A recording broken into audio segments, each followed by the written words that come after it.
Hello. Welcome to the Eurogamer.net podcast number 114. I'm Tom Champion, and today, triple Tom threat. Oh no, it is as well. Tom Bramwell and Tom These always go well. T5 Phillips. Hello. How are you both doing? Good. 114. 114. And doesn't it just feel like it? We didn't get a telegram from the Queen, did we?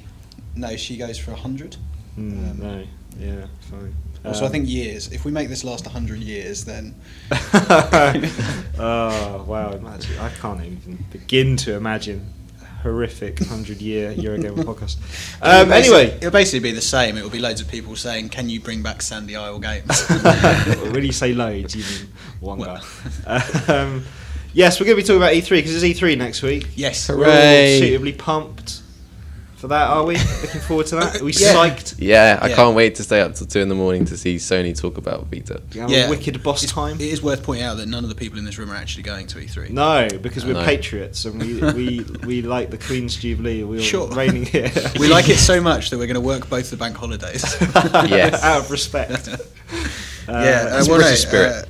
Ollie and Fred and Bertie and various other people are going, but you need to have people in the UK as well. And you need, yes. You do. And so we're going to be in the office. From like we're going to live here. I think we are pretty much because set out some sleeping bags and as you say, because the Microsoft I think the Microsoft conference is the first one. Yep, on Monday. Yep, it's 5 p.m. UK time, which is 9 a.m. Pacific.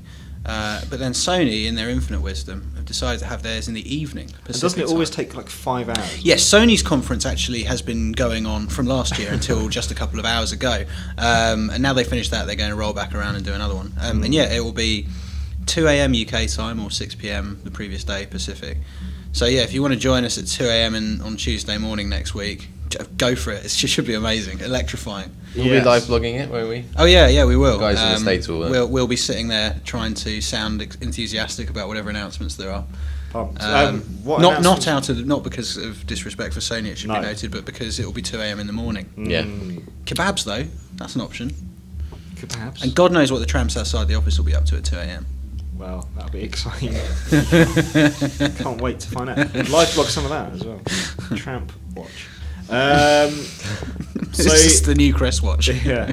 Everyone's, I think, most excited out of the 3 platform holders about Nintendo. Yeah. Because of the Wii U. Yeah. They're the only. Right, Tom? Yeah, they're the only. The only one of the 3 platform holders that will actually be definitely showing new hardware at the conference. Yeah. Although we say it's new, they announced it last year, and no one was really interested. And they didn't talk about it for a year. Yeah, there's a kind of open goal joke potential here for was it even new in the first place? Oh, boom. So what are they going to be talking about? Are they going to be revealing the specs? Everyone's very excited about specs at the moment. No. Is it going to be more powerful than the Xbox 360 and the PlayStation 3? Probably not. Here is what is likely to happen, based on having been to about 900 of these press conferences that Nintendo do, and being a student of the sorts of things that these people do at their conferences. Nintendo will not announce specs because they never do that, and I think that would probably be the beginning of the end if they did, because the thing that's magical about Nintendo is that they don't talk about that sort of thing. They don't do like the online pass and all the rest of it. They like to keep their business stuff away from their products, and it would disrupt the way that they operate. Do you think it's going to be twice as powerful as the Wii, i.e. 4 GameCubes? I don't think Clint Hocking will be very pleased to hear us bringing up his bête noire, the GameCube thing. But so they won't do that, but they'll show some exclusive software, and they will undoubtedly try to make a bit more of it from a sort of excitement and innovation angle than they did last year, and they probably won't talk about price or date either, because they usually keep those things for. Yeah, well there you go.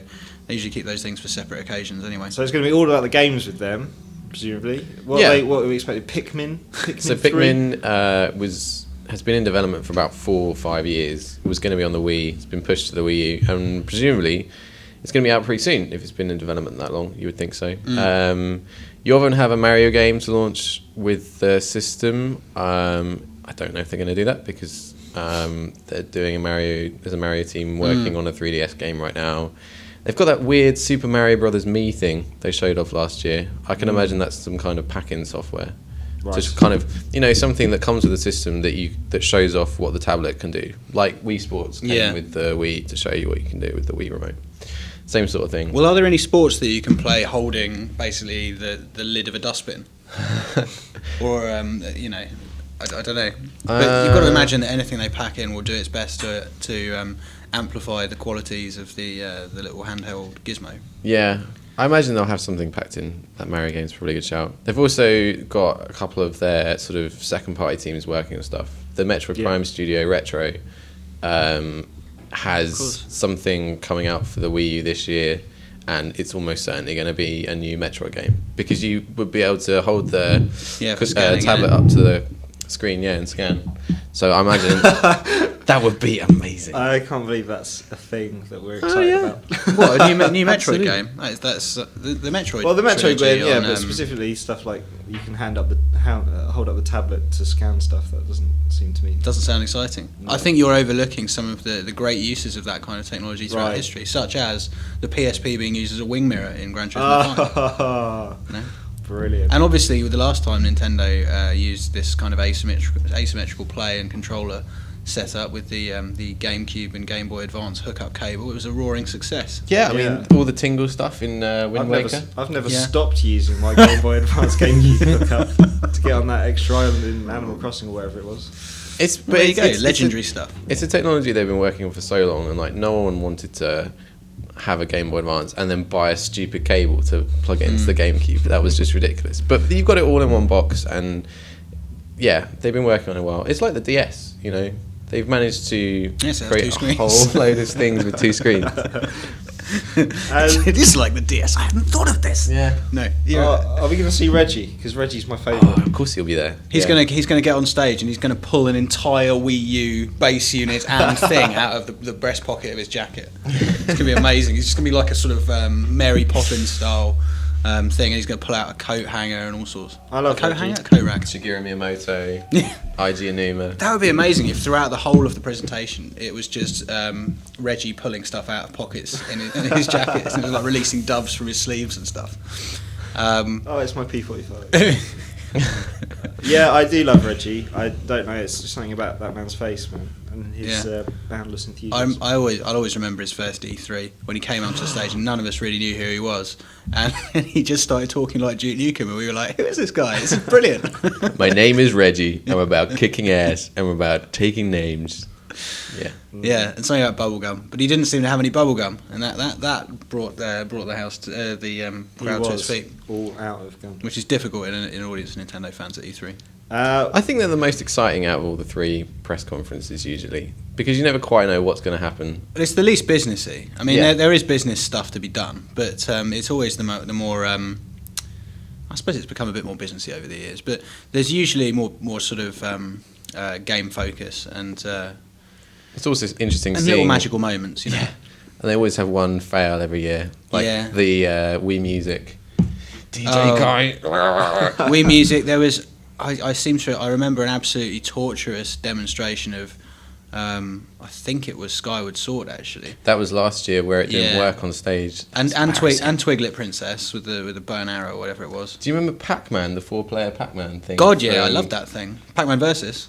Really? Yeah. That was terrible to watch. I don't remember the demo, but I remember the game being cool. Oh, okay. They showed it at E3 and it just wasn't what people wanted. No, that is fair. Well, they're always very good, bless them, at showing exactly what people don't want to be shown. I remember, I think it was Cammy Dunaway, just got the absolute shit kicked out of her on the internet for basically just being an enthusiastic Nintendo executive who wasn't Shigeru Miyamoto or Reggie.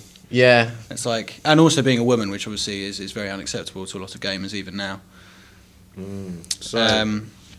yeah, Nintendo's press conference should be the more interesting of the three, at least potentially, on the basis that they've got the most to prove. And, if they do pull it off, it could be spectacular. Yeah, they do have a lot to prove because it is coming out this year and it will effectively need to sell the system to people. Yeah. And announce it for people who, saw it a year ago and thought, what? It was a little bit like the thick of it last year because you came out and there's that episode of the thick of it where they go and do an announcement at a school, and they're not allowed to actually announce anything, so they don't really say anything. And then later, they ring up the press and say, some people in the press may have missed the announcement because it was subtle, but we did announce something. And it was a little bit like that last year, where people came out, even people who were in the audience, went, "What is it?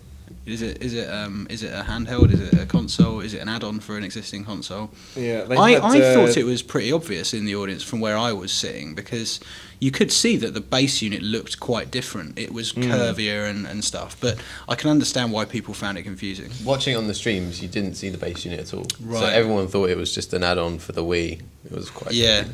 Because they had these videos running in the background, which made it a bit more obvious if you're actually in the audience. But still, people in the audience didn't get it. And the thing that really that people were saying to me afterwards, industry folks, was that the thing that was really bad was that they showed all that footage of like third-party software and stuff, and it was none of it legitimate. Whatever deals they'd done, none of it was legitimate in terms of actually running on the unit, and that really upset their investors as much as anything. They have taken a shit with their clothes on. Wow. What? This is a thick of it line, actually. Perhaps even Oh, from that yeah, same yeah. episode. So, do you think, is there going to be anything appealing to your casuals? They've got to pull out, like, the Wii was successful because of Wii Fit, so Yeah. they've got to do a Wii U Fit, or there'll be some stupid Just Dance. Ubisoft is Say what doing you feel, Your Tom. Shape. Yeah. Ubisoft will have about 19 Wii U titles at launch, and they'll all be terrible. They have a huge, like, we know half of them because they've basically all leaked. Rayman Right. Oranges. Rayman Oranges. Yeah. Rayman Legends, yeah. Rayman Which looks Legends. amazing because it's got Legends. the NFC Legume. technology. There's basically Skylanders, which Nintendo have thought, oh, that's good, and it's only like a couple of bucks extra to NFC, put what's in our... this? Is this some scanning? Yeah, so in Skylanders you buy the little toys and then you put them on the base unit and then it puts them in the game. Oh, right. That's going to be in the new Rayman. That is cool. magical. So you can have Ezio from Assassin's Creed Predictable. beating up Yeah. a rabbit, stabbing it in its eye with his hidden blade. Amazing. This is Um, game-changing stuff. But I think Tom's absolutely right though, that you've got to have you've got to expect Nintendo to want to show some sort of new concept in software as well as whatever they do with the hardware, because it wasn't just in the DS or the Wii's case that the technology was disruptive. It was the fact that they matched it with a piece of banner software that really drove sales. In the DS's case, in the early days, it was brain training, and in the Wii U's case, it was definitely Wii Fit. Wii Sports obviously was phenomenal as well, but that was pack-in. But they've got to have something like that. Yeah, new hardware, always very exciting. But what about their existing hardware? What news on 3DS, do you think? Well, they've got the new Super Mario Brothers for 3DS coming out. That will definitely be there. I imagine they'll announce the new Zelda 3DS, which they've said they're working on. I wouldn't be surprised if they announced the hardware revision that just incorporates the second circle pad. This is the thing. Like, will they announce Right. that? I don't think they will, because I think they'll want to focus on Wii U and only Wii U, and they want to get that out the gate and not worry about anything else. You say that, but based on the conferences they've done in the past, I do think that they will do quite a lot on 3DS, because they always talk about everything, and they always talk about the thing that you know a lot about far more than you wish they would. You'll go to a conference where they're announcing new hardware, and they'll talk about their handheld for ages. They've just got so much form in that area, Yeah. and it's partly because E3. They still look at E3, I think, as a way of talking to retail in the US in particular, and the industry at large. And that's why they always have those vox pops from developers running in the background talking about how much they like the hardware and how much they're going to do all this stuff. So I think there will be a lot on the 3DS, and I wouldn't be surprised if there's a hardware revision or some sort of bundle deal with something, probably something involving some book publisher or some other irrelevant toss that none of us finds interesting. But they will. They just will. That's who they are. If they did a conference that was entirely Wii U, I would be stunned. Oh no! They will definitely put like at least half of their time into 3DS. Yeah. I don't know if they'll focus on our new hardware revision this year, because they might want to focus all their hardware selling efforts on the Wii U. But I suppose so. But they've got a there's some logic there as well. they have a lot of 3DS software that we know about that's coming up in the future. They can talk about, and I'm sure they're going to announce a bunch of new stuff, because it's doing well, the 3DS, but it could still be doing better. Yeah. It's turned itself around, but Well, there you go. Although we've perhaps not made it sound as such, I think Nintendo's will probably be the most exciting. Yeah, I'm really looking forward to seeing what they come up with. Moving on to Sony, what are we expecting from those guys? Wow. Some new software for the PS3, probably. Because yeah, They definitely. need some Vita games, don't they? they need some Vita games. Yeah. I think they'll do two things. I think on the Vita front, they will.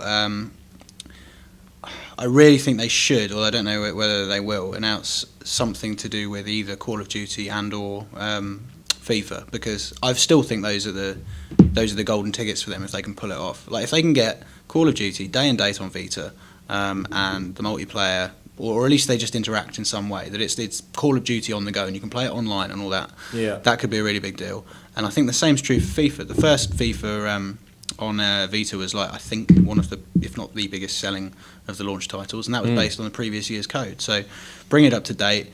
It ties in with what Andrew Wilson from EA Sports has been saying about how he wants FIFA to be a part of every moment of your waking life. And so this fits neatly with that strategy of extending it outside of the console experience. So I think they'll do that on the Vita, and there'll probably be some other games. And then PlayStation 3, they will they will talk about and indeed show their big first party games that are upcoming in detail. So wouldn't be surprised if there was a big presentation on The Last of Us, God of War Ascension, is it called? Yeah. There's rumours of that new David Cage game. That wouldn't surprise me in the slightest. And other things Little like Big that. Planet karting, Yeah, I imagine we'll get half an hour on that. All Stars Battle Royale. They're basically They just will copying show that, Nintendo at this actually. point, aren't they? Yeah. So you got Mario Kart and you've got Smash Brothers. Yeah. I kind of want to see the Sly Raccoon game. That's what I'm more Okay. interested in.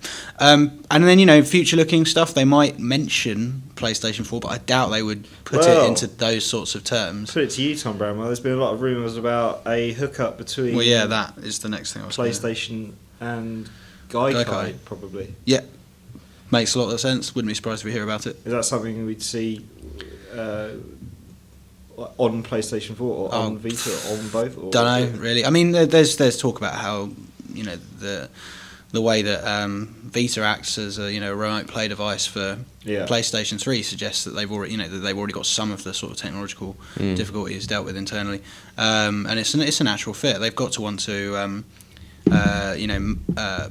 make some sort of changes in the lounge, in the living room that allow them to take more control back, given that their TV business is failing.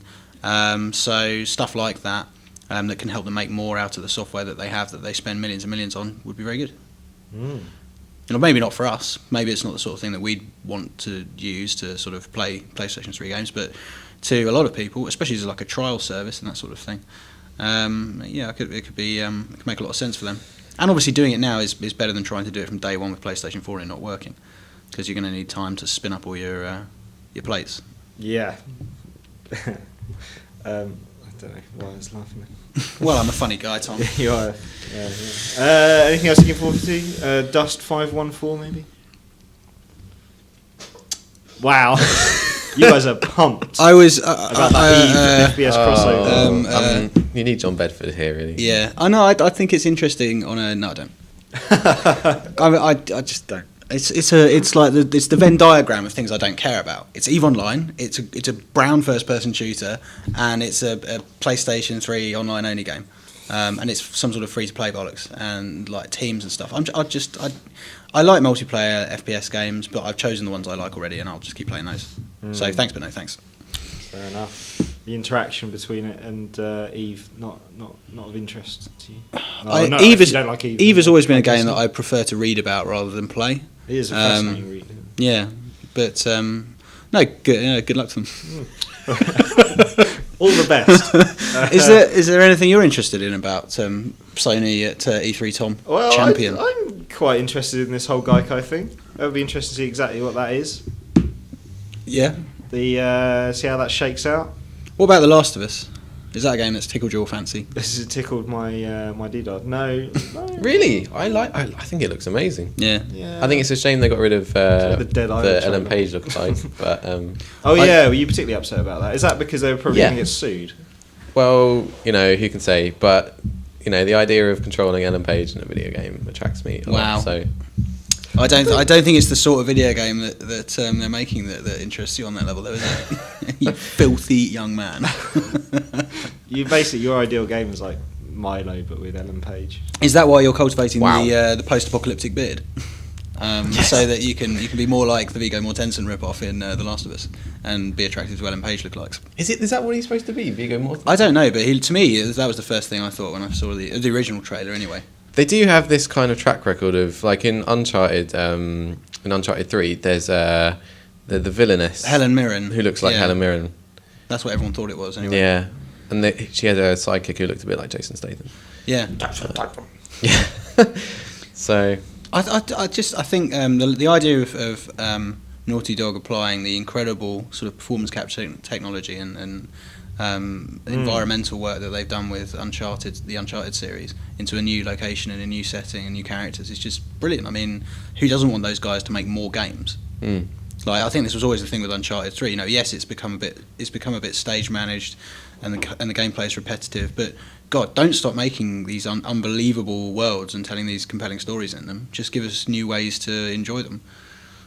So yeah, like one of the games I'm most looking forward to, I would have thought. Well, there you go. How about some Microsoft? Should we do some Microsoft? Well, sorry, I'm very tired after last night. Last night was the Eurogamer community event. More of which a bit later. But spoilers. Spoilers. In the meantime, Microsoft Halo 4. Yeah, that'll be there. Pumped. Tick. Done that. That's over. Have you seen this weird footage that's been floating around? Oh yeah, what is that? It's recorded from footage, like a Betamax. Yeah, from the closed beta of the game, but recorded onto a VHS, played on a 20-year-old CRT TV by some randomer in a barn. Wow, this sounds really believable. No, but it's actual footage. Is it a Microsoft viral, do you think? People thought it was so crazy that it was going to be a viral thing. But I haven't seen this. It's just the most ridiculous leak. Is it genuine? Yeah, it looks genuine. You can see new features. The barn is clearly part of Microsoft's Redmond campus, and the sheep is Steve Ballmer. You can tell from some of the pixels. I've seen a lot of Photoshops in my time, but you've seen a lot of Photoshops. I'm sure you have, young man. Well, I mean, Windows 8 is bringing back the AOL interface from 1995, so maybe Microsoft's also bringing back CRT televisions and apparently barns. I read something somewhere that Microsoft were going to be talking about Internet Explorer. So actually kidding me? They started doing adverts for Internet Explorer on English television. It's like, what is going on? I was in a cinema. It's like through the bloody looking glass, isn't it? I know was in a cinema. Yeah. And that advert came on, and as soon as it flashed up Internet Explorer, people started laughing. Yeah. It's bad when you have to advertise something that people should just use. That is a shame, isn't it? I haven't used Internet Explorer since NARM. Since Firefox came out. Well, and then Chrome came out. But should we talk about what Microsoft might actually do? They're not going to. Do we think they're going to? They're not going. There's no chance of. No, not the 720. Well, they've got to launch Windows 8 first. That's a bigger deal for them. They'll probably talk about that. They'll probably talk about PCs and stuff. Interconnectivity. Games for Windows Live. Oh God, is that still? That's the thing. Yeah. I don't know if it'll remain a thing. They'll probably talk about extending Live into Windows 8 and their new mobile phones, which are actually good and successful. And then they will probably show Halo 4 and Forza Horizon, and they'll probably announce 1 or 2 new games. They'll probably have Call of Duty downloadable content exclusivity to announce again, because they have that every E3. They'll probably also have a Black Ops gameplay section in their speech, because they always have that. There'll be some bollocks about Kinect. They might announce that thing that we've been hearing about for so long, the Xbox with Kinect integrated, which is meant to be their kind of secondary SKU for the next generation, so a sort of backwardsly compatible Kinect integrated, like sort of junior Xbox, if you like. They might do that and just say this is a thing and we're going to support this for years, whatever else we do. They might do a bunch of stuff. Who knows? We certainly don't. I'm quite interested in this Forza Horizon. Yeah, it's kind of a sort of MMO Forza. I can barely talk. It sounds like Test Drive Unlimited, made by really smart driving people. Made, in fact, here in the UK by a new team. Are you all right? You sound like you're having some sort of. I think I might be breaking down. Yeah, it's made Is by there a doctor on hand? made in the UK. I think it By should, former Codemasters guys, I think. among others. Yeah, there's loads of good people working on it. It should be awesome. Yeah, there's that. But I've also heard about various third-party embargoes that are expiring at the end of Microsoft's conference. So I think there will be reveals for certain games there. Not reveals necessarily in terms of new games, but like demos of stuff we've heard about before. So, think back to what was big that was announced at last E3, or indeed since then, and which publishers might want to make a splash with things that they have in development that are coming out in October, November, that sort of time. And I wouldn't be surprised if we see some stuff there. The last few years, we've also seen Sony and Microsoft in particular making a big song and dance of any kind of timed or pre-order exclusives on third-party games. So more of that. Sony will announce some stupid Grand Theft Auto exclusivity for a mission or something. Really? Yeah, Rockstar always throw them a bone. Like they got Sony? Yeah, they got an exclusive mission in LA Noire. They got some random stuff. That's probably just them making up for the fact that episodes coming out. No, the episodes for the Xbox version, because that was what they did with GTA 4, wasn't it? Their big thing was GTA 4 was going multi-format, and we're going to have exclusive downloadable add-on episodes, which ended up being Gay Tony and the Lost and Damned, which eventually came out on PlayStation anyway. But they got loads and loads of money for that. So I don't know. I'd be Speaking of which, are we going to see GTA 5? Rockstar never really does E3. They're too arrogant and hateful of it. So wouldn't be surprised. Doesn't sound like them at all. They just don't. It's not their bag.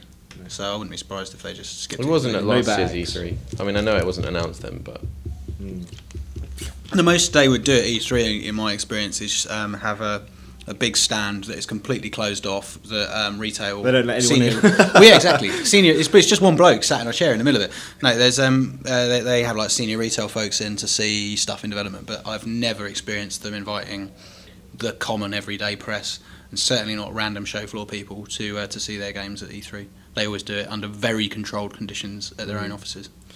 Any other third-party stuff looking forward to?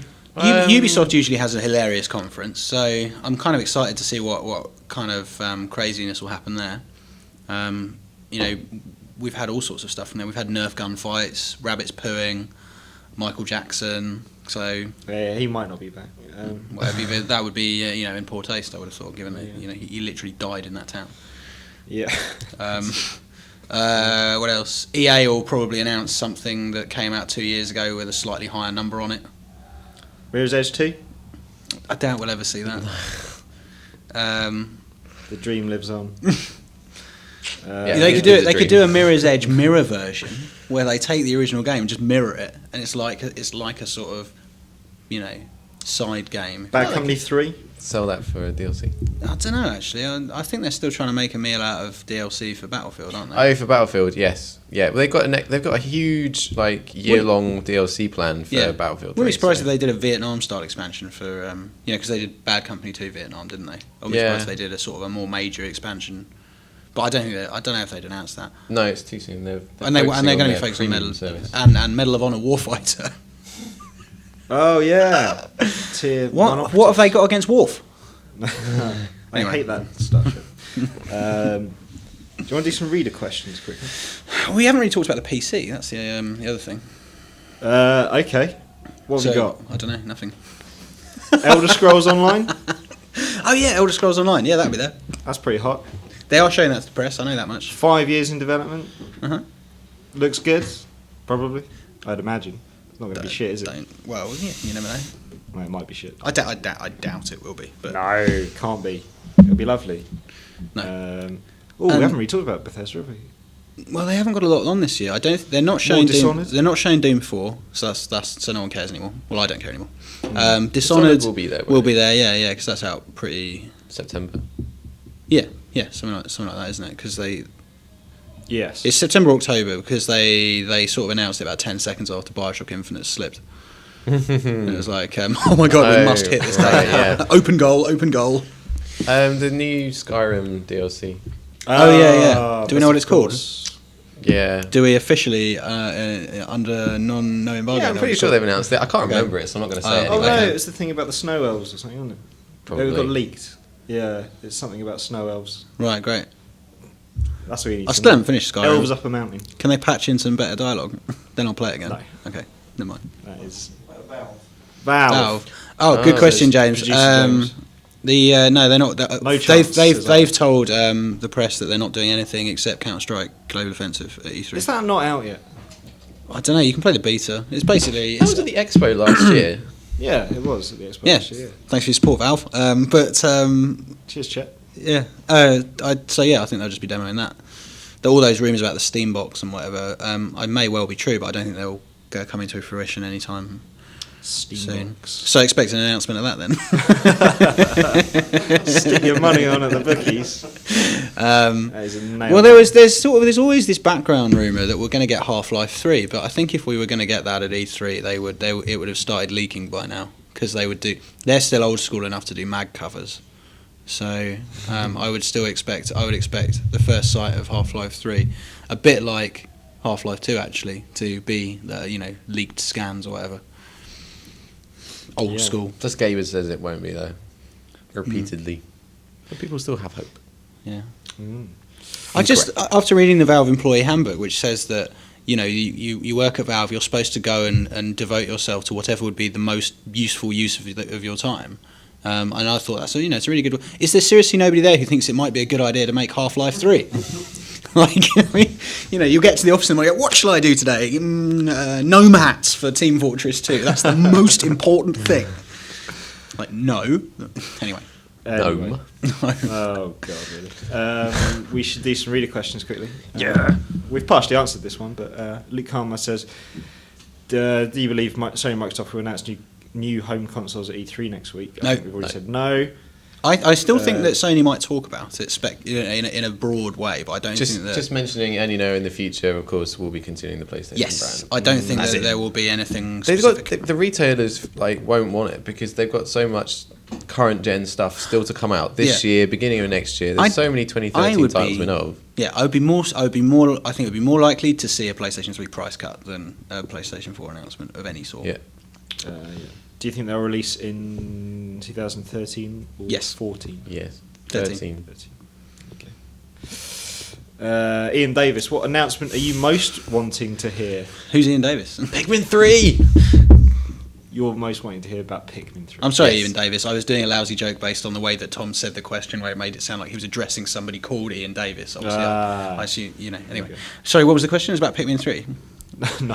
Okay. Not at all. Yes. Is it a question I can answer with Viva Pinata 3? It absolutely is. What announcement are you most wanting to hear? And that is exactly... Viva Pinata 3! Yeah. What are Rare doing? They are... Viva Pinata 3, we hope. Probably doing Connect Sports Season 3. Haven't Microsoft got all these studios who are, I guess, busy pumping out next-gen Xbox games? Probably. Viva Pinata 3 is a launch title for next-gen Xbox. Yeah, are you listening? I will buy 7 right now. You'll be the only one. So anything apart from Viva Pinata 3 and Pikmin 3? Anything without a 3? It's very difficult to find a video game these days that doesn't have a 3 on the end, if we're honest. This year should be the year of 4, though, really. I'm excited to... Like I said, David Cage's game, if it's there, that's the thing I would most like to see. It's going to be a tech demo of a woman crying. No, he's done that. He did the tech demo of the woman crying at GDC, so now he moves on to announcing an actual game, surely. Yeah. I think that would be my favourite thing. If it's on the horizon in the next year or so, now is a good time to announce it. Yeah, and I just that's the thing that would excite me most. Good. Mr. Bink says, "Who's going to win E3?" Us. We're going to win it. Bam. We're going to kill everyone else. Literally. I always find that such a weird fanboy thing, like who won E3. Everything's competitive. Well, phrase it as who's going to have the most exciting... I think Nintendo have to, by the nature that they have hardware that's not out. Nintendo fan. Yeah, but they're the only one who have hardware that's not out in shops right now. So it's a bit like when you go to I've been watching House MD with my girlfriend, and they always say on that, if you go to a neurologist, he'll tell you the problems in your brain. If you go to one of the other specialties, they'll tell them it's that specialty. It's a bit like that. If you ask a Nintendo fanboy who wins E3, it's Nintendo. If you ask a Sony one, it's Sony, etc. Where did gynecologists come into this? Wow, I don't know. The gynecologists will win E3 apparently. There you go. Heard it here first. If that. I've got some non-E3 questions. Okay. I did mention on Twitter and Facebook that I've been playing Future Soldier. Oh right, yeah, And that the you've Ghost been Recon playing, game. Daisy. Is it Daisy or is it Days or is it DayZ? I call it Daisy Daisy. Yeah, there we go. because Anyway. it makes people think it's just strange and sort of effeminate. Yeah, there you go. Radio Benjamin on Twitter. Nice name. So yeah, that's very good. We've been playing Future Soldier in the office. Seems very unpolished and clunky. Was it rushed out? And I've been playing this, and actually, I've been really enjoying it. I thought the opposite. Having played the campaign, Future Soldier to me feels really, really slick. I've taken out a restraining order against Future Soldier. If any discs come within 25 yards of my person, then Ubisoft is not allowed to make any more brown first-person shooters for at least 10 years. That's a shame. But actually, I do really like it. And bar a couple of kind of really awful turret sections, which seem to be Has anyone done a good turret section? enshrined ever? in law. Every FPS has to have a turret section. It's a turret section in a Every helicopter game. and everything. Every game, Just- Mass Effect 3 has Max one. Payne 3 has a turret section on a boat. Even a boat can't elevate I it from died a shitness. little bit inside because I'd been enjoying the game so much up until that point. Yeah. I was just like, oh, that's cool. I haven't played the multiplayer though, so maybe he's referring to the multiplayer. Okay. But I've been enjoying it, and I'm kind of burnt out on single player. Yeah, So I must admit, I read the reviews and I thought, it just doesn't sound like it's for me. I mean, no, I'm sure it's fine. I have but enjoyed it much more actually than the single player of both Battlefield and the recent. I think, COD. yeah, I didn't play. I played Modern Warfare 3's single player a bit, and I thought I just couldn't be bothered. It was like I just did. There was Black Ops single player was probably the last compelling one of those that I played because there was actually something going on. It was like I'm relatively interested in this, and the scenarios are quite interesting. Whereas Modern Warfare 3 was just Has the Michael Bay syndrome. it was like Be Here Now by Oasis, basically. I will say no more. Rinse, wash, repeat. Speaking of DayZ, mods on consoles. Yeah. Would the big three be wise to consider opening up some more, given the success of indie? There's no reason for them to do. They don't really care about. Nintendo would they never, care ever, about you. ever do it. Ever. They No, God no. No, but Sony and Microsoft. I mean, Sony to some extent actually has in the past. I mean, with the Unreal Tournament 3 when that came out, they made a thing of supporting. I think it was various mutators and stuff, maybe through some sort of clever vetted procedure with Epic. Microsoft's T's and C's just wouldn't really allow for it. The closest they ever came was the very sort of managed process of indie games. But I think really, these guys are in it for like high margin, high yield stuff at this point, and mods.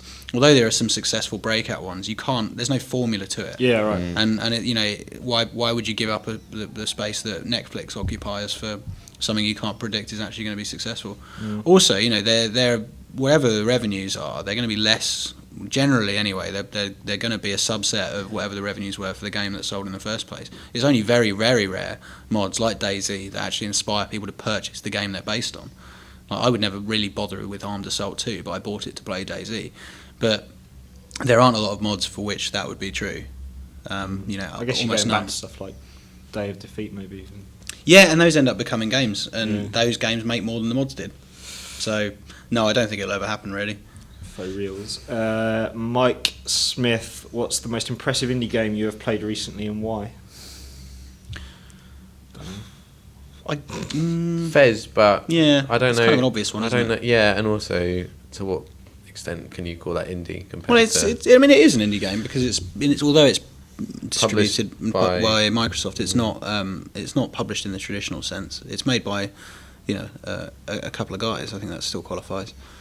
That would probably be it. I mean, New Star Soccer on the I was thinking iPad. that. I mean, it's is- not. I wouldn't say necessarily impressive, but just compelling. I think it's amazingly impressive. addictive. I've played it. I mean, I haven't even tried to play it over the last couple of days, and I've probably spent 3 hours playing it. Like the train journey back from the community night, I just played it all the way on my iPhone. This morning, I got up, I had my breakfast, and I had like 20 minutes before I had to leave the house, so I played it. I've played it at the office already today. I just can't stop, even though I've basically finished it. I've taken Liverpool to Champions League, Premier League, and FA Cup You've won glory the lot. in one season, And the only reason I went back round again was, well, I should probably win the League Cup as well. I played on my iPad career. I'm up to 257 games or something in like career appearances, and 450 goals. Like, insane. It's ridiculous, but I just can't stop.